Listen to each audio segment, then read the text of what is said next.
Hi friends, Ayyanar துணை serial இனி வரப்போகிற எபிசோட்ஸ்க்கான ப்ரோமோ தான் இந்த வீடியோவில் பார்க்க போகிறோம். வாங்க ஃப்ரெண்ட்ஸ் பார்க்கலாம். நிலாவும் சோழனும் வீட்டோடைய ஓட்டை பிரித்து கீழே போயிட்டு சோழன் தேடிட்டு இருக்காரு. நிலா யாராச்சும் வராங்களா அப்படின்னு மேலேயே நின்று வெயிட் பண்ணிட்டு இருக்காங்க. கரெக்டாக அந்த சமயத்தில் தான் அவருடைய பெரியப்பா சந்தேகம் அடைஞ்சு வீட்டுக்குள்ளே யாராச்சும் இருப்பாங்களா அப்படின்னு பார்க்கறதுக்காக வராரு. கஸ்தூரியும் அவங்களுடைய அண்ணனும் பேசிட்டு தான் இருந்தாங்க. ஆல்ரெடி அவனுங்களெல்லாம் நம்ப முடியாதுன்னு காலையிலேயே அந்த சேரன் பையனும் அவனுடைய அப்பனும் கேட்டை உடைச்சி உள்ளே போக பார்த்தாங்க. பூட்டை உடைச்சிட்டு யாரும் இல்லைன்றதை தெரிஞ்சுக்கிட்டு இந்த நைட் நேரத்தில் அவங்க வீட்டுக்குள்ளே கூட வந்திருக்கலாம். நாம் உஷாராக இருக்கணும். அவங்கள எக்காரந்து கொண்டும் அந்த வீட்டுக்குள்ளேயே விடக்கூடாது. குடிகார பையங்க அவங்களை எல்லாரும் வீட்டை விட்டு துரத்தியாச்சு. இதே மாதிரி நிரந்தரமாக அவங்க எல்லாரையும் துரத்தி விட்டுறணும். அவங்ககிட்ட அந்த உயில் இல்லை அதை காரணமாக வச்சுக்கிட்டே நம்ம அந்த வீட்டை எப்படியாச்சும் எழுதி நம்ம பேருக்கு வாங்கிடணும். நம்ம அப்பா அவனுக்கு சொத்து கொடுக்கல, நமக்கு மட்டும்தான் 2ஆக பிரித்து கொடுத்தாரு அப்படின்னு நம்ம சொல்லணும் அப்படின்னு கஸ்தூரியும் அவருடைய அண்ணனும் பிளான் பண்ணி இந்த மாதிரி ஒரு விஷயத்த பண்ணிட்டு இருக்காங்க. இப்போ நடேசன் இந்த உயிலை தொலைச்சது மட்டும்தான் பெரிய பிரச்சனையே. அந்த உயில் இருந்திருந்தா அந்த வீடு அவங்களுக்குன்னு இப்போ ஆயிருக்கும். ஆனா இப்போ அந்த உயில் இல்லைன்ற காரணத்தை வச்சுக்கிட்டு தன்னுடைய அப்பா சொத்தை நம்ம 2 பேரும் எடுத்துக்கணும், அண்ணனுக்கு கிடைக்கக்கூடாது அப்படின்னு நினைக்கிறாங்க நம்ம கஸ்தூரி அதனாலதான் நடேசன் அவங்க குடும்பத்தை எல்லாத்தையும் வீட்டை விட்டு துரத்தணும்னு பாக்குறாங்க. அது மட்டும் கிடையாது, அவன் ஒரு கொலகார பாவி குடிகாரன். அதெல்லாத்தையும் காரணம் வச்சுக்கிட்டு தான் பத்தாததுக்கு 4 ஆம்பளை பிள்ளைங்களை வேற வச்சிருக்கான். எப்படியாச்சு நம்ம அவங்களெல்லாம் வீட்டை விட்டு துரத்திடணும் அப்படின்னு சொல்லிட்டு தான் இவங்கெல்லாம் பிளான் போடுறாங்க. வயிறு எறிகிறாங்க. 4 ஆம்பளை பிள்ளைங்களை வச்சிருக்கான் அந்த நடேசன். பொம்னாட்டி இல்லைனா கூட அந்த வீட்டில் அவங்க இருக்காங்க. ஆனால் ஒன்றும் படிக்கல, அதுங்களால என்ன பண்ண முடியும் அப்படின்ற ஒரு நினைப்பும் தான். அதனால தான் இவங்களை வீட்டை விட்டு துரத்தணும்னு பார்க்குறாங்க. இப்போ அது எல்லாத்தையும் உடைச்சி தவிடுபடி ஆக்கணும். இந்த வீட்டு பத்திரம், அதாவது அந்த உயில் எடுத்து இந்த வீடு உங்களோட இதுதான் நிரூபிக்கணும் அப்படின்றதுக்காக நிலா முழு மூச்சா போராடி இந்த இடத்துக்கு சோழனை கூட்டிட்டு போயிருக்காங்க. இன்னொரு பக்கம் பாண்டியும் பல்லவனும் அங்கே ரெஸ்டாரண்ட்டுக்கு அந்த ஹோட்டலுக்கு போகிறாங்க, சேரன் இருக்கிற இடத்துக்கு. அப்போதான் அங்கே சேரன் நடேசனை, அப்பா நீங்கள் எதுக்குப்பா இப்போ அங்கே போனீங்க, தேவையில்லாமல் எதுக்குப்பா பிரச்சனை, நீங்கள் போய் கேட்டை உடச்சி உள்ளே போகணும்னு நினச்சிங்கன்னு வச்சுக்க, போலீஸ் கேஸ் தான்ப்பா ஆகும். நிலா கொஞ்ச நேரம் நம்மளை வெயிட் பண்ண சொன்னிச்சுல்ல, ஏன்ப்பா அப்படி அவசரப்பட்டு பண்ணுறீங்க அப்படின்னு சேரன் கேட்டுட்ருக்காரு. முதல்ல அந்த உயில் எங்கே இருக்குன்னு தெரியணும்ல, அதுக்கு வீட்டை உடச்சி வீட்டுக்குள்ளே போடாதானே உயில் எங்கே இருக்குன்னு தெரியும். அது தேடி கண்டுபிடிச்சி நம்ம போய் தேடி எடுக்கணும்லடா. அந்த உயில் அது எங்கே இருக்குன்னு தெரியலையடா. எனக்கு அண்ணா நல்ல ஞாபகம் இருக்குது, என் அப்பா அந்த வீட்டை எனக்குன்னு தான் எழுதி வச்சுட்டு போயிருக்காரு அப்படின்னு நடேசன் சொல்லிட்டு இருக்கும்போது பாண்டியும் பல்லவனும் அதெல்லாம் ஒன்றும் தேவையில்லை, ஊட்ட உடச்சி நீங்கள் ஒன்றும் உள்ளே போக தேவையில்லை அப்படின்னு சொல்கிறாரு. ஆனால் உயில் நமக்கு கிடைக்கும் அப்படின்னு பாண்டி சொன்னதும், என்னடா பாண்டி நீங்கள் 2 பேரும் எங்கே போயிட்டு வரீங்க, ஆமா என்ன இது வேஷம் அப்படின்னு. அண்ணா அங்கிருந்து வரணும், இதை கழட்ட மறந்துட்டோமே அப்படின்னு பல்லவன் சொல்றாரு. விடு பல்லவா அப்படின்னு. அப்பதான் இந்த ஜெரிக்கேன்லாம் கழட்டுறாங்க. இந்த அடிக்கிற வெயிலுக்கு இப்படி ஜெரிக்கேன் மாட்டிட்டு வந்திருக்கீங்க 2 பேரும், என்னடா உங்களுக்கு மூளைகளை குழம்பி வச்சா அப்படின்னு பல்லவனை பார்த்து பாண்டியை பார்த்து நடேசன் கேட்குறாரு. ஆமாம் நீங்கள் 2 பேரும் இப்போ எங்கே போயிட்டு வரீங்க அப்படின்னு சேரன் கேட்கும்போது பாண்டியும் பல்லவனும் நடந்த விஷயத்த சொல்கிறாங்க. இப்படி தான் அண்ணியும் அண்ணனும் எங்களை வர சொன்னாங்க, அங்கே போய் பார்த்தோம், என்ன ஏதுன்னு எங்களுக்குமே ஒன்றும் முதல்ல புரியலை. அங்கே போய் கேட்டதுக்கு அப்புறமா தான் தெரியும் அண்ணியும் அண்ணனும் ஒரு பிளான் போட்டிருக்காங்க அப்படின்னு. வழியில் பெருப்பா மறைச்சி திருடங்க மாதிரி அவங்க கிட்ட உயில் பத்திரத்தை பற்றி விசாரித்தோம். அப்படி இருக்கிறப்போ இவர் தான் எங்கேயோ அந்த உயிலை தொலைச்சிடுதா அவங்க சொன்னாங்க. அவர்கிட்ட அந்த உயில் இல்லை, கண்டிப்பாக நம்ம வீட்டுக்குள்ளே தான் அந்த உயில் இருக்கும் அப்படின்னு அண்ணியும் அண்ணனும் அதை தேடி போயிருக்காங்கண்ணே, அங்கேருந்து தான் நாங்கள் வரோம் அப்படின்னு சொன்னதும், என்னடா இவ்வளோ நடந்திருக்கு, என்கிட்ட ஒரு வார்த்தை கூட சொல்லலை, ஏன் இப்படி ரிஸ்கான விஷயத்தெல்லாம் நிலா எடுக்குது, அது எங்கே இருக்கோ முதல்ல பொறுமையாக போலீஸ்காரங்க கிட்ட பர்மிஷன் கேட்டு கூட உள்ளே போய் தேடி இருக்கலாம்ல. ஆமாம் நீங்கள் ஏன் இந்த விஷயத்தெல்லாம் பண்ணுங்க, பெரியமாக்கு சந்தேகம் வந்துச்சுன்னு வச்சுக்கோங்க, அப்புறம் இதை வச்சே நம்மள போலீஸ் ஸ்டேஷனில் அவங்க பிடிச்சி கொடுக்க கூட தயங்க மாட்டாங்க அப்படின்னு சொல்லிட்டு இருக்காரு. ஆனால் ஏன்னா இப்படி பயப்படுற, அதெல்லாம் ஒரு சந்தேகமாக வரலடா அப்படின்னு சொல்கிறாங்க. ஆமாம் நிலாவும் சோழனும் எங்கடா, அந்த உயில் அங்கே தான் இருக்குன்னா நம்ம போலீஸ் கிட்ட போய் கேட்டு பர்மிஷன் கேட்டு உள்ளே போய் தேடலாம்ல அப்படின்னு கேட்குறாங்க. சேரன் ஆனால் அது வரைக்கும் எல்லாம் பொறுமை இல்லைண்ணே, அண்ணி அண்ணனோ இந்நேரம் அந்த உயிலை தேடிட்டு இருப்பாங்க நம்ம வீட்டில் அப்படின்னு சொன்னதும், இதே தானே நானும் சொன்னேன் அப்படின்னு நடேசன் சொல்கிறாரு. என்னென்ன இந்த ஆள் சம்மந்தமே இல்லாமல் உளறிட்டு இருக்காரு அப்படின்னு பல்லவன் கேட்குறாங்க. அப்பா பூட்டை உடைச்சி உள்ளே போய் உயில் இருக்கான்னு தேடுறதுக்காக அங்கே போனாருடா. பெரியமா பார்த்துட்டு பெரிய பிரச்சனை ஆயிடுச்சு, நான் தான் இவரை கூட்டிகிட்டு வந்தேன் அப்படின்னு. உங்களுக்கு எதுக்கு இது தேவையில்லாத வேலை, உயிலை பத்திரமா வச்சுக்க, உங்களுக்கு வழி தெரியல, தொலைச்சு போட்டீங்க, இப்போ போய் தேட போகிறேன் அப்படின்னு போனால் இந்த மாதிரிலாம் ப்ராப்ளம் வரும், நாளைக்கு நம்மளை வீட்டை விட்டு துரத்துவாங்க, இந்த மாதிரி ஊர்லலாம் நம்மளை அசிங்கமாக பேசுகிறாங்கன்னு உயிரை பத்திரமா வச்சுக்க தெரியல, தேவையில்லாமல் பூட்டை உடைச்சு பிரச்சனை பெருசாகிறதுக்கு மட்டும் தெரியும் அப்படின்னு பல்லவன் கேட்கவும், டே பல்லவா கொஞ்ச நேரம் நீ அமைதியாயிரு, எதுக்கு இப்போ அப்பா கிட்ட கோவப்பட்டு பேசிகிட்டு இருக்க அப்படின்னு. பின்ன அந்த உயில் மட்டும் இருந்ததா இப்போ நம்மளை வீட்டை விட்டு வெளியே அனுப்பியிருப்பாங்களா, இல்லை அப்படின்னு சொல்லி பல்லவன் சொல்லிட்டு இருக்கவும், பல்லவா கவலைப்படாத, அதான் அவங்க போயிருக்காங்க இல்லை, உயிரை தேடி கொண்டு வந்துடுவாங்க அப்படின்னு. சேரன் வந்து எப்படி பல்லவா பாண்டியே அவங்க 2 பேரும் அங்கே போயிருப்பாங்க அப்படின்னு. ஆனால் நீ வேற கேட்டை பூட்டி வச்சுருக்காங்கன்னு சொன்ன, அதனால் கண்டிப்பாக கேட்டை எகிரி குடிச்சு வீட்டில் போய் ஓட்டை பிரித்து தான் அவங்க உள்ளே போயிருக்கணும். எனக்கு தெரிஞ்சு அதுதான் பண்ணியிருப்பாங்க. ஏன்னா முன்வாசல் வழியும் பின்வாசல் வழியும் நாம் இருக்கும்போதே சீல் வச்சுட்டாங்க, கேட்டையும் பூட்டிட்டாங்கன்னு சொல்லிட்டு இருக்க. அப்படின்னா அந்த மாதிரி தான் நடந்திருக்கும் அப்படின்னு. ஏண்டா இது ரிஸ்கான வேலையை தெரியல, சோழனு நிலாவும் எப்படி ஓட்டை பிரித்து கீழே இறங்குவாங்க அப்படின்னு தெரியலண்ணே, ஆனால் கண்டிப்பாக அவங்க உயிரோடு தான் வருவாங்கன்னு சொல்லிட்டு போயிருக்காங்க, நம்ம வெயிட் பண்ணுவோம் அப்படின்னு சொல்லிட்டு பாண்டி சொன்னதுக்கப்புறமா இங்கே இவங்க எல்லாரும் வெயிட் பண்ணிட்டு இருக்காங்க. இன்னொரு பக்கம் அப்போ தான் நிலா யாரோ வர சத்தம் கேட்டுட்டு சோழன் யாரோ வராங்க அப்படின்னு கூப்பிடுறாங்களா. ஸோ ரொம்ப சவுண்டாக கத்தனாலையும் நாம் இங்கே இருக்கிற விஷயம் அவங்களுக்கு தெரிஞ்சிடும் அப்படின்னு சொல்லிட்டு பொறுமையாக நிலா கூப்பிடுறாங்க. சோழனுக்கு காதையே கேட்கல. ஏன் அப்படின்னா அவர் உள்ள ரூம்குள்ளே தேடிட்டு இருக்காரா. அப்போது நிலா கூப்பிட்டு பார்க்குறாங்க. அவங்க கிட்டத்தட்ட நெருங்கி வந்துட்டாங்க. அந்த பேட்டரி வெளிச்சம் நிலாவுக்கு தெரிய வருது. அப்போ நிலா என்ன பண்ணுறாங்க அப்படின்னா, பொறுமையாக நாம் உள்ளே குதிச்சிடலாம், வேறு வழியில் நம்மளுக்கு நாம் சோழனை கூப்பிட்டு பார்த்தா அவருக்கு காதே கேட்கல, அவருக்கு காதா வேற எது, நல்லா வாய் மட்டும் கிளியும், நல்லா நம்மளை கலாய்க்கிறதுக்கு மட்டும், கூப்பிட்டா காதை கேட்க மாட்டேங்குது அப்படின்னு சொல்லிட்டு நிலா நாமளே உள்ள குதிச்சிடலாம் அப்படின்னு பிளான் பண்ணி மொல்லமா நிலாவே அந்த கவரை பிடிச்சி கீழே இறங்கி வராங்க. அப்போது சோழன் என்ன பண்ணார், அந்த ரூமில் தேடி பார்த்துட்டு எங்கேயுமே இல்லை அப்படின்னு சொல்லிட்டு அப்படியே பின் சைடே திரும்பாமையே பின் சைடே வராரா. அங்கேயும் இல்லை இங்கேயும் இல்லை, அப்போ வேற எங்கே இருக்கும் அப்படின்னு யோசிச்சுக்கிட்டே சோழன் வராரா. ஏங்க எங்கேயுமே உயில் இல்லைங்க அப்படின்னு சொல்லிட்டு நிலாவை திரும்பி பார்க்கலாம் அப்படின்னு நினைக்கும் போது நிலா என்ன பண்ணுறாங்க, மேலேருந்து கீழே இறவங்க பாதி வந்த வரைக்கும் சோழன் குதிச்ச மாதிரி டப்புன்னு கீழே குதிக்கிறாங்களா. அப்படியே இருட்டில் வந்து முடியெல்லாம் முன்னாடி போயிடுதா. சோழன் திரும்பி பார்த்துட்டு, ஹலோ யார் நீங்கள், எஸ்ஸூஸ்மி, எங்கெங்க போயிட்டீங்க, ஐயோ பயமா இருக்கே அப்படின்னு சோழன் நடுங்கும்போது, சோழன் நாம் தான் அப்படின்னு நிலா அந்த முடியை பின்னாடி தூக்கி போட்டு எந்திரிச்சு நிற்கவும், ஐயோ வெள்ளாவி அப்படின்னு சோழன் பயந்து கத்துறாரா. நிலா என்ன பண்ணுறாங்க, சோழன் நாம் தான் அப்படின்னு சோழனுடைய வாயில் கையை வச்சு அப்படியே அமுத்தி பிடிக்கிறாங்க. சோழன் கத்தாதீங்க அப்படின்னு. ஏங்க நீங்கள் மேலே தானே இருந்தீங்க, எப்போ கீழே வந்தீங்க அப்படின்னு. சோழன் கொஞ்சம் பொறுமையாக இருங்க, வாங்குங்க அப்படின்னு சொல்லிட்டு நிலா அவசரமாக ரூம்குள்ளே சோழனை கூட்டிகிட்டு போய் மறைஞ்சு நின்றுக்கலாம் அப்படின்னு சொல்லிட்டு வேகமாக கையை பிடிச்சி இழுத்துட்டு போகிறாங்க. அப்போ தான் வந்து என்னாச்சுங்க, ஏங்க நீங்கள் மேலே தானே இருந்தீங்க அப்படின்னு கேட்கவும், சோழன் உங்கள் பெரியப்பா வந்துட்டு இருக்காரு, அவர் சந்தேகம் அடைஞ்சு வீட்டுக்குள்ளே யாராச்சும் நம்ம வந்துடுவோம் அப்படின்ற ஒரு இதில் பேட்டரி அடிச்சுட்டு தடக்கிட்டு வந்துட்டு இருக்காரு, சுற்றியும் முற்றியும் பார்வை பார்க்கறதுக்காக. நாம் இங்கே இருக்கிற விஷயம் மட்டும் தெரிஞ்சிச்சு, அவ்வளோதான் மாட்டணும், அதான் உங்களுக்கு கூப்பிட்டு பார்த்தேன், காது கேட்கல, நானே மேலே இருந்து குதிச்சுட்டேன் அப்படின்னு சொல்கிறாங்க. ஆமாம் அவசரத்தில் எப்படிங்க இறங்குறீங்க அப்படின்னு. சோழன் பயத்தில் இறங்கிட்டேன் அப்படின்னு. அப்போ திரும்ப எப்படி போகிறது அப்படின்னு கேட்குவோம், அதெல்லாம் அப்புறம் பார்த்துக்கலாம், அதான் நீங்கள் இருக்கீங்களா அப்படின்னு. சரி கொஞ்ச நேரம் பேசாமல் அமைதியாக இருங்க, அவங்க போகட்டும் அப்படின்னு சொல்லிட்டு இருக்காங்க. அதுக்கப்புறம் இவங்க சுற்றி முற்றி எல்லா இடத்துலையும் தேடி பார்க்குறாங்க.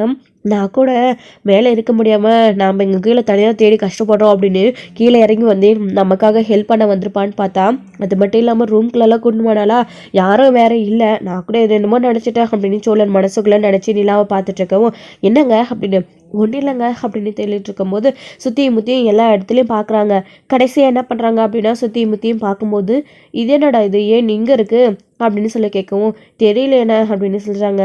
சரி இது தூக்கி அப்படி தூரம் போடு அப்படின்னு சொல்லிட்டு அவருடைய பெரியப்பாவும் கூட வர ஆளும் என்ன பண்ணுறாங்க, அந்த ஏனியை தூக்கி தூரம் போட்டுடுறாங்க. அப்போ தான் என்னங்க சவுண்டு அப்படின்னு கேட்கும்போது, தெரியல சோழன் நம்ம அங்கே ஏணி வச்சு ஏறி வந்தோமே, ஒருவேளை அந்த ஏணியை தூக்கி போட்டுட்டாங்களோ அப்படின்னு. ஐயோ போச்சு, இன்னைக்கு மாட்டணும், இங்கே தான் இருக்க போகிறோம், நம்ம மேலே ஏறி போகிறதுக்கான வழியே நமக்கு இல்லை, மேலே ஏறி போயிட்டாலே அங்கேருந்து கீழே இறங்கணுமே, இப்போ என்ன பண்ணுறது சோழன் அப்படின்னு நிலா பயப்படவும், இங்கே முதல்ல நீங்கள் சத்தம் போடாதுங்க, அவங்க கண்டுபிடிச்சிட போகிறாங்க, அவங்க போட்டோம், நம்ம அப்புறமா பார்க்கலாம், கொஞ்சம் பொறுமையாக இருங்க அப்படின்னு சொல்லிட்டு அங்கேயே நின்றுட்டுருக்காங்க. அவங்க தேடி முடிச்சுட்டு அதுக்கப்புறம் யாரும் இல்லை, நான் வாண்டா போகலாம் அப்படின்னு. சரிடா இங்கே பாரு, நீ இங்கே வெயிட் பண்ணி நைட்டு முழுக்க காவலுக்கு இருடா, நான் போயிட்டு காலையில் வரேன் சரியா அப்படின்னா அந்த ஆள்கிட்ட சொல்லிகிட்டே போகிறாங்களா. அவங்க பேசுகிற சத்தம் இவங்களுக்கு கொசன்னு கேட்குது. அதுக்கப்புறமா சரிண்ணா அப்படின்னு சொல்லிட்டு போயிட்டு கேட்டை பூட்டிட்டு அவங்க கிளம்பி போயிடுறாங்க. போனதுக்கப்புறமா எட்டி பார்க்குறாங்க. சோழன் சத்தமே காணும். வாங்க பார்க்கலாம் அப்படின்னு சொல்லிட்டு எட்டி பார்க்குறாங்களா, எங்கேயுமே இல்லை. இப்போது சோழன் உயில் கிடச்சிச்சா இல்லையா அப்படின்னு, ஏங்க எல்லா ரூம்லேயும் தேடி பார்த்துட்டேன், கிடைக்கல. அது சொல்ல வரும்போது தான் நீங்கள் மேலேருந்து குதிச்சிங்க அப்படின்னு சொல்கிறாங்களா. அப்போ நிலா கேட்குறாங்க, ஆமாம் எல்லாரும் இருட்டில் பார்த்துட்டு பேயின்னு தான் கத்துவாங்க, திடீர்னு எதாச்சியா ஏதாச்சும் பார்த்தா நீங்கள் என்ன வெள்ளாவி அப்படின்னு சொல்கிறீங்க அப்படின்னு நிலா சோழன் கிட்டே கேட்கவும், என்னை பார்த்தா உங்களுக்கு அப்படியே தெரியுது அப்படின்னும், பின்னென்னங்க திடீர்னு திரும்பி பார்க்கும்போது கீழே குதிச்சு உட்காந்துட்ருக்கீங்க, அப்புறம் இந்த ஸ்டைலில் ஹீரோயின் எல்லாம் பண்ணுற மாதிரி முடியை தூக்கி போட்டு பேண்டு மூஞ்ச காட்டினீங்களா, நீங்கள் போட்டுட்ருக்கிற ட்ரெஸ்ஸுக்கோ இந்த இருட்டுக்கோ உங்கள் முகத்துக்கோ நீங்கள் அப்படி தாங்க தெரியுறீங்க அப்படின்னு சொல்லவும், என்ன சோழன் கலாய்க்கிறீங்களா, நீங்கள் வந்ததுலேருந்து நானும் பார்த்துக்கிட்டு தான் இருந்தேன், ரொம்ப ஓவராகவே என்னை கலாய்க்கிறீங்க அப்படின்னு, பின்ன என்னங்க ஐடியா கொடுக்குறது ஈஸி, அதை செயல்படுத்துறது எவ்வளோ கஷ்டம் பார்த்தீங்களா, இப்போ உங்களுக்கு தெரியாது, இப்போ மேலேருந்து குதிச்சிங்கல்ல, மேலே போகும்போதோ மேலேருந்து எப்படி கீழே இறங்க போகிறோம், ஏன் நீ வேற தூக்கி போட்டு போயிட்டாங்க, அப்போ உங்களுக்கு தெரியும் இருங்க அப்படின்னு சோழன் சொல்கிறாரு. சரி சரி கதை பேசுறதை விட்டுட்டு வாங்க நம்ம போய் உயிரை தேடலாம் அப்படின்னு சொல்லிட்டு நிலாவும் சோழனும் ஆளுக்கு ஒரு பக்கம் தேடி பார்க்குறாங்க. கொஞ்ச நேரம் கழிச்சு சோழன் கைக்கு அந்த உயில் கிடச்சிருது. ஏங்க இதுவா பாருங்க அப்படின்னு சோழன் சொன்னதும் அதை எடுத்துகிட்டு வந்து நிலா பார்க்குறாங்க. பார்த்த உடனே என்னங்க இது அருந்த பழசாக இருக்குது, இப்படி இருக்குது அப்படின்னு சொல்லிட்டு பார்க்குறாங்க. சோழன் பாதி கரையாக அரைச்சிருக்கே அப்படின்னு, விடுங்க இந்த உயில் கிடச்சிருச்சுல, இதை வச்சு எப்படியாச்சு நிரூபிச்சிடலாம் அப்படின்னு. சோழன் இதில் பாதி தானே இருக்குது அப்படின்னு, ஏங்க பாதி இருந்தால் என்ன, இதுதான் உயில் இருக்குல்ல, இந்த உயிலே எங்கே ரெடி பண்ணாங்க, எங்கே காப்பி இருக்குது, இதெல்லாம் இப்போ எல்லாமே நெட் சென்டரில் கொடுத்துடாவே எடுத்து தந்துடுறாங்களே, அந்த மாதிரி ஏதாச்சும் பண்ணலாம் வாங்க, இது போதுங்க அப்படின்னு. சோழன் இதை இப்படியே எடுத்துகிட்டு போனால் நமக்கு சேஃப்டி இல்லை, கண்டிப்பாக இது ஏதாச்சும் கிழிஞ்சு போயிடும், இதை கொஞ்சம் சேஃப்டியாக எடுத்துகிட்டு போகணும், என்ன பண்ணுறது அப்படின்னு சொல்லிட்டு யோசிக்கிறாங்க. இருங்க நான் வரேன், இல்லை என்னுடைய பீரோவில் நான் இந்த ஜெராக்ஸ் பேப்பர் இதெல்லாம் வச்சுருக்கேன், அது எல்லாத்தையும் கொட்டிட்டு அது உள்ள நம்ம போட்டுக்கலாம் அப்படின்னு ஃபைல் மாதிரி சோழன் உள்ளேருந்து ஒன்று எடுத்துகிட்டு வராரு. சூப்பர் சோழன், இதில் வச்சா எதுவும் ஆகாது அப்படின்னு சொல்லிட்டு அதில் போட்டுட்டு நிலா பத்திரமா எடுத்துக்கிட்டு, சோழன் இப்போ எப்படி மேலே போகிறது அப்படின்னு கேட்குறாங்க. குதிச்சிங்கல்ல இப்போ எப்படி போவீங்க, ஃபைடர் மேனா நான் உங்களை தூக்கிட்டு போய் மேலே ஓடுறதுக்கு எப்படி வந்தீங்களோ அப்படி தான் போகணும் வாங்க அப்படின்னு சொல்லிட்டு, நான் முன்னாடி போகிறேன் நீங்கள் என் பின்னாடியே வாங்க, நான் எப்படி போகிறேன்றதை பார்த்துட்டு அப்படின்னு சொல்கிறாங்க. அப்போ சோழன் என்ன பண்ணுறாரு, கைத்தை பிடிச்சி காலால் வந்து கைத்தை கிட்டி பிடிச்சி ஏறி பாதி தூரம் போயிடுறாரா. ஏங்க என்ன பார்த்துட்ருக்கீங்க, நான் பிடிச்சி ஏறி வர மாதிரி ஏறி வாங்க அப்படின்னு சொல்கிறாங்க. சோழன் இது ஸ்ட்ராங்காக இருக்கும்ல, நம்ம பிச்சுக்கிட்டு கீழே விழுந்துட்டா அப்படின்னு, முதல்ல நீங்கள் ஏறி வாங்க, இன்னும் கொஞ்சம் தூரத்தில் நான் அந்த கம்பியை பிடிச்சி மேலே போயிடுவேன், அதுக்கப்புறம் உங்கள் வெயிட்டு தாங்கிறது என்ன இந்த கம்பிக்கு பெரிய இதா, நீங்கள் என்ன சோழ டக்க மாதிரி தான் இருப்பீங்க அப்படின்னு சொல்லி கலைக்கிறாரு சோழன். இப்படியெல்லாம் பேசாதீங்க சோழன் அப்படின்னு, பின்ன ஏறி வாங்க, என்னை திட்டுறதுக்கு மட்டும் உங்களுக்கு வாய் எங்கேருந்து வருதோ தெரியல அப்படின்னு சோழன் வந்து நிலாவை பார்த்து கேட்டுட்டு நிலா ஏற ட்ரை பண்ணுறாங்க. அவங்களுக்கு ஏறவே தெரியல. ஸோ மேலே கையை பிடிச்சி ஏறலான்னு ட்ரை பண்ணுறாங்க. ஏங்க நீங்கள் கயிற்றுல ஏறுறீங்க, இப்போது மரத்தில் இல்லை, மரத்தில் ஏறுற மாதிரி டம் கட்டி ஏறிட்டு இருக்கீங்க அப்படின்னு சொல்லவும், சோழன் எனக்கு ஏற தெரியல சோழன் அப்படின்னு, ஐயோ பேசாமல் மேலேயே இருங்கனாலும் கேட்கல அப்படின்னு சொல்லிட்டு சோழன் பேசுகிறாரா. மேலே இருந்தால் மாட்டி இருந்திருக்க மாட்டோமா அப்படின்னு, அதெல்லாம் சரிதான் வாங்க அப்படின்னு திரும்பவும் சோழன் கீழே இறங்கி வந்து, முதல்ல நீங்கள் ஏறுங்க அப்படின்னு. எப்படி சோழன், நீங்கள் ஏறுங்க கைத்தை பிடிச்சி, இந்த கயிறு இருக்குல்ல இதில் காலை கிட்டி வச்சு ஏறுங்க அப்படின்னவும், கயிறு இங்கிட்டு ஆடுதா, ஆமாம் அப்படியே ஆட்டி விடுறேன் ஊசலாடுங்க அப்படின்னலாம். சோழன் அப்படின்னு சொன்னதும், முதல்ல கெட்டியாக பிடிச்சி ஏறுங்க அப்படின்னு உடனே நிலா கொஞ்சம் கொஞ்சமாக மேலே ஏறி போகிறாங்க. சோழன் வந்து பின்னாடியே ஏறுறாரு. நிலாவுக்கு பேலன்ஸ் தாங்க முடியாமல் சோழனுடைய தோல் மேலே கால் வச்சு ஏற ஆரம்பிச்சிடுறாங்க. ஆன்றாரா சோழன், இப்போதான் நான் சோழ டக்க மாதிரி இருக்குன்னு சொன்னீங்க, இப்போ கத்துறீங்க அப்படின்னு, உங்களை கைத்தை பிடிச்சி தானே ஏற சொன்னா, ஏன் மேலே ஏற சொன்னா அப்படின்னு. சோழன் ப்ளீஸ் சோழன் கொஞ்சம் பொறுத்துக்கோங்க, இன்னும் கொஞ்சம் தூரம் தான், என்னால் கைத்தில் பேலன்ஸ் பண்ணி ஏற முடியல சோழன், நீங்கள் பின்னாடியே கைத்தை பிடிச்சி ஏறிவாங்க, நான் உங்கள் மேலே கால் வச்சு ஏறிக்கிறேன் அப்படின்னு. ஐயோ போங்க சரி அப்படின்னு சொல்லவும், அதுக்கப்புறமா நிலாவுமே கொஞ்சம் கொஞ்சமாக மேலே ஏறி ஷோல்டர் மேலே சோழன் மேலே கால் வச்சுக்கிட்டே மல்ல நிலா ஏறிடுறாங்க. சோழன் வந்து அந்த பேப்பரை வந்து அவருடைய பேண்ட் சைடில் பின் சைடில் வந்து ஷர்ட்டுக்கு பின்னாடி சொருகிட்டு மேலே சாத ஏறி வராங்க. ஏறி வந்த உடனே நிலா முதல்ல ஏறிடாங்க. அதுக்கப்புறம் சோழன் பாத்தியாருங்க அப்படின்னு சொல்லிட்டு சோழனும் மேலே ஏறினதுக்கப்புறமா இந்த கைத்தை அவுத்துட்டு அந்த ஓட்டையெல்லாம் திரும்பவும் அப்படியே அடுக்குறாங்க. சோழன் இப்போ எப்படி கீழே போகிறது அப்படின்னு, ஏங்க கேட்டை விட ரொம்ப ஹைட் அதிகமாக இருக்குது, எப்படி குதிக்கிறது அப்படின்னு. இருந்து குதிக்கிறதா அப்படின்னு, பின்ன என்னங்க ஏன் நீ அங்கே தூக்கி போட்டுட்டு போயிட்டாங்க, இப்போ குதிக்கிறத தவிர வேறு வழி இல்லை அப்படின்னு. சோழன் நீங்கள் குதிச்சிருவீங்க நான் அப்படின்னு சொல்கிறாங்க. நீங்களும் குதிச்சு தான் வரணும், நான் என்ன தூக்கிட்டா குதிக்க முடியும் அப்படின்னு சொல்கிறாங்க சோழன். ப்ளீஸ் சோழன் ஏதாச்சும் பண்ணுங்க அப்படின்னும் போது பேசாமல் இந்த கவரியவே கட்டி இறங்கிடலாமா அப்படின்னு. என்ன சொல்கிறீங்க அப்படின்னு. ஆமாம், இப்போ வீட்டுக்குள்ளே எப்படி இறங்கணுமோ அந்த மாதிரி இந்த கயிறு கீழே கட்டி விட்டுட்டு அசாத செவுத்த பிடிச்சி இறங்கிக்க வேண்டியது தான் அப்படின்னு சொல்லுவோம். சூப்பர் ஐடியா சோழன் அப்படின்னு. இதெல்லாம் நல்லா பேசுங்க அப்படின்னு. அதுக்கப்புறமா இந்த ஓரமாக இருக்கிற அந்த கம்பியில் கட்டிட்டு கயிறு கீழே விடுறாங்க. சோழன் முதல்ல இறங்குறாங்க. ஏங்க இல்லை இது வேலைக்காகாது, நீங்கள் முதல்ல இறங்குங்க, நான் அப்புறம் இறங்குறேன் அப்படின்னு சொல்லிட்டு சோழன் சொல்கிறாரா. சரிங்க அப்படின்னு நிலா முதல்ல இறங்குறாங்க. எங்க பார்த்துங்க அப்படின்னு சொல்கிறாங்க. இல்லை சோழன் எனக்கு பயமாக இருக்குது, நீங்களே இறங்கிடுங்க அப்படின்னு சொல்லவும் அதுக்கப்புறம் சோழனே முதல்ல இறங்குறாங்க. நிலா இறங்கி வர சொன்னால் கைத்தை பிடிச்சிட்டு தொங்கிட்டு இருக்காங்க. ஏங்க வாங்க அப்படின்னு. இருங்க இருங்க இருங்க நான் ஏனியை வைக்கிறேன், நீங்கள் அதை வச்சு இறங்கி வந்துடுவீங்க அப்படின்னு சொல்லவும் இந்த ஐடியா ஏன் உனக்கு முதலே வரல அப்படின்னு. என்னங்க சைக்கிள் கேப்பில் போயா வாடா அப்படின்னு எல்லாம் சொல்கிறீங்க அப்படின்னு. பின்ன என்ன, நீங்கள் இறங்கிட்டுங்க ஏனி எடுத்து போட வேண்டியன்னு கொஞ்சம் கூட மூளை இல்லையா, இப்படி என்னை தொங்க விட்டுட்டீங்க அப்படின்னு சொல்லவும் ஏன் மேலே இருந்தீங்களே உங்களுக்கு அந்த ஐடியா வரலையா, நீங்கள் முதல்ல இறங்கி போய் ஏனியை போடுங்கன்னு சொல்கிறதுக்கு அப்படின்னு சொல்லவும் அவசரத்தில் மறந்துட்டேன் அப்படின்னு. அதே மாதிரி தாங்க எல்லாருக்கும் அப்படின்னு சொல்லிட்டு அவங்க 2 பேரோடைய ரொம்பவே ஃபன்னாக போயிட்டுருக்கு. இந்த சமயத்தில் அவங்களுக்குள்ள நல்லாவே ஒரு அண்டர்ஸ்டாண்டிங் வருது. ஸோ அதுக்கப்புறம் ஏனியை போட்டதுக்கப்புறமா நிலாமி கீழே இறங்கி வராங்க. வந்ததுக்கப்புறமா இந்த கைத்தை எப்படி அவுக்கிறது அப்படின்னு. நீங்கள் இங்கே நில்லுங்க, நான் ஏறி போய் அவுத்துட்டு வரேன். அப்புறம் அதையே ஒரு அடையாளமாக வச்சுக்கிட்டு யாரும் இல்லாத நேரமாக பார்த்து அவுத்து மேலே ஏறி இருக்காங்க அப்படின்னு சொல்லுவாங்கன்னு அந்த ஏனிலே போயிட்டு சோழன் அந்த ஓட்டை கயிறு அவுத்ததுக்கு அப்புறமா அந்த ஓட்டெல்லாம் அதில் எப்படி இருந்துச்சோ அப்படியே கரெக்டாக வச்சுட்டு கீழே இறங்கி வந்துடுறாரு. வந்ததுக்கப்புறமா ஏணி தூக்கி தூரம் போட்டு அந்த கயிறையும் எப்படி இருந்துச்சோ அப்படியே வச்சுட்டு வாங்க சோழன் நிலா கிளம்பலாம் அப்படின்னு சொல்லிட்டு 2 பேரும் கிளம்பி வராங்க. கிளம்பி வந்ததுக்கு அப்புறமா தான் இந்த கேட்டான இந்த ஆள் வேறு இருக்காங்களே அப்படின்னு. அந்த ஆள் நல்லா குரட்டை விட்டு தூங்கிட்டு இருக்காங்க. நீங்கள் ஏறுங்க நம்ம போகலாம் அப்படின்னு. திரும்பவும் முன்ன மாதிரியே தான் ஏறணும் அப்படின்னு செப்பலை தூக்கி கீழே போட்டுட்டு அதுக்கப்புறம் நிலா முதல்ல ஏறி உட்காந்துக்கிறாங்க. சோழன் ஏறுறாரு. அதுக்கப்புறம் சோழன் இறங்கினதுக்கப்புறமா நிலாவை இறக்கி விடுறாங்க. சைலண்ட்டாக வாங்க போயிடலாம் அப்படின்னு சொல்லிட்டு அமைதியாக போயிட்டு காரில் உட்காந்துக்கிறாங்க. சோழன் உயில் கிடைச்சிருச்சு அப்படின்னு ரொம்ப சந்தோஷப்படுறாங்க. அதுக்கப்புறம் இருக்குல்ல பத்திரமா அப்படின்னும் இதோ இங்கே பாருங்க அப்படின்னு உடனே சரி வாங்க வீட்டுக்கு கிளம்பலாம். இந்த உயிலை உங்கள் அப்பா தான் மறந்து வச்சிருக்காரு, அவருக்கு உயிர் இருக்கிறது கூட ஞாபகம் இல்லை, அந்த ஆளுக்கு வீட்டுக்கு பணம் இருக்கு, இந்த அளவுக்கு நம்மளையே ரிஸ்க் எடுக்க விட்டுட்டாருல்ல அப்படின்னு. சோழன் அது எங்கேயும் தொலைஞ்சு போகாம வீட்டுக்குள்ளே இருந்துச்சு, அது வரைக்கும் சந்தோஷம் சோழன். வாங்க நம்ம எடுத்துட்டு கிளம்பலாம், நமக்காக அங்கே எல்லாரும் வெயிட் பண்ணிட்டு இருப்பாங்க. இந்நேரம் பாண்டியும் பல்லவனும் போய் விஷயத்த சொல்லியிருப்பாங்க அப்படின்னதும் ஆமாங்க சரி வாங்க கிளம்பலாம் அப்படின்னு 2 பேரும் கிளம்புறாங்க. அதே மாதிரி தான் அவங்க இன்னும் நேரமாகுது, இன்னும் யாரையும் காணும், மணி வேற 12 ஆகுது அப்படின்னு சொல்லிட்டு அவங்க வேற வெயிட் பண்ணிட்டு இருக்கவும் இவங்க கரெக்டாக காரை எடுத்துகிட்டு போய் அங்கே நின்று ரூம்குள்ளே போகிறாங்க. வந்துட்டாங்க போல இருக்குன்னு அப்படின்னு சொல்லிட்டு கதவை தட்டின உடனே இவங்க 2 பேரோட மூஞ்சை அவங்கள சர்ப்ரைஸ் கொடுக்கணும் அப்படின்னு ரொம்ப சோகமாக வச்சுட்டு போகிறாங்க. என்னாச்சுப்பா நிலா, என்னாச்சு சோழன், நீங்கள் 2 பேரும் உயிலை தேடி வீட்டுக்கு போயிருக்கிற விஷயமா இவங்க 2 பேரும் சொன்னாங்க. ஆமாம் உயில் கிடச்சிச்சா, இல்லை நீங்கள் போய் யார்கிட்டயாச்சும் மாட்டிக்கிட்டீங்களா, இல்லை வீட்டுக்குள்ளே போனீங்களா இல்லையா, இதெல்லாம் கேட்டுட்ருக்காங்க.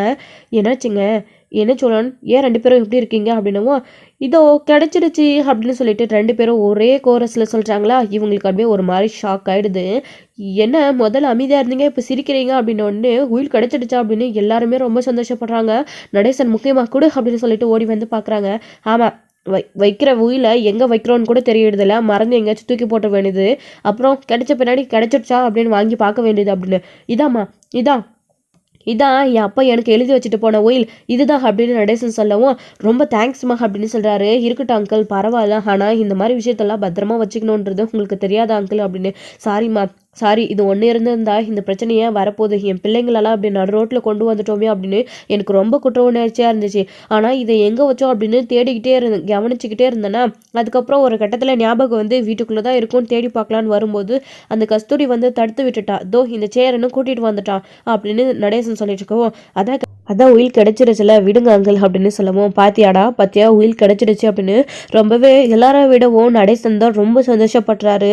இது கிடச்சிருச்சு அப்படின்னு சொல்லிட்டு அதுக்கப்புறம் இது ஒன்று போதும், ஆனால் இது கொஞ்சம் கரையா அடிச்சிருக்கு, இதை எப்படியாச்சும் சரி பண்ணி கோர்ட்டில் எடுத்துகிட்டு போய் காட்டி வீடு உங்களோட இதுன்னு ப்ரூஃப் பண்ணணும் அங்கிள் அப்படின்னு சொல்லவும் கண்டிப்பாக அப்படின்னு சொல்லிட்டு நடேசன் சொல்லிட்டு இருக்காங்க.